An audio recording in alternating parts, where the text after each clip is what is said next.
हामी स्वर्गद्वारीमा आएर गुफा जाने बाटो जाँदैछौँ। यो गुफा जाने बाटो चाहिँ कच्ची छ पुरै।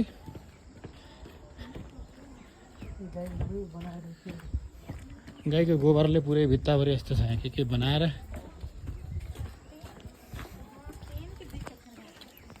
अझै पनि हामी हिँडिरहेका छौँ तर पुगेको छैन। खै कहिले पुगिने यो गुफा। आमा थकै लागेन तपाईँलाई? हो र। गाउँ जङ्गल रमाइलो छ, हरियाली अर्घाखाँची जस्तै छ।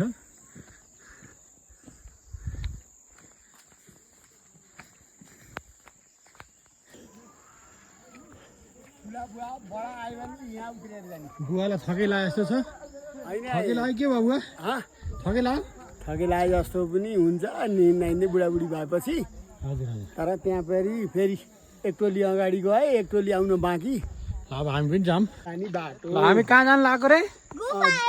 नुहाउन जाने बाटो गुफा हेर्न। ल यिनी सानो नानी पनि आइछ नि, यिनीलाई गर्मी पनि हुन्न जाडो पनि हुन्न। दौडे गर्छन् यिनी, बाबु पनि दौडे गर्छन्। यिनीलाई हामीलाई यहाँ जाडो भइरहेछ, घाम भइरहेछ, यिनीलाई जाडो हुन्छ। हो गुफा हेर्न जाने मान्छे टन्नै मान्छेहरू हुनुहुन्छ।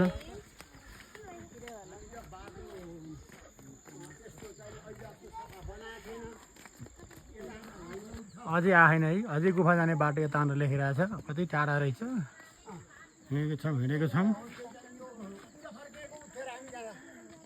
त्यहाँ त हामी त त्यही बाटो धेरै पर गइयो। फर्केर आइयो। त्यहाँ फर्केर आयो त्यहाँ फेरि यो गोरेटो हेर्न थाल्यो। त्यहाँ यो गोरेटो हेर्दै गएको त यता रहेछ।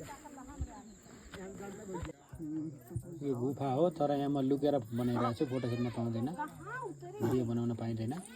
माथि आर्मीले हेरिरहन् तर यो गुफा हो। यहाँबाट भित्र गएपछि तल निक्लिन्छ।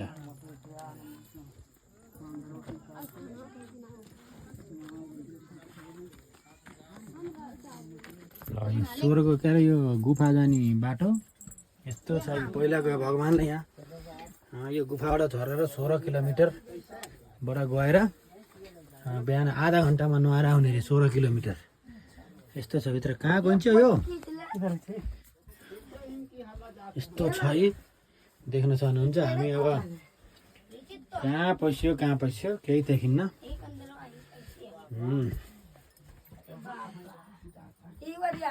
गुफा हो यो।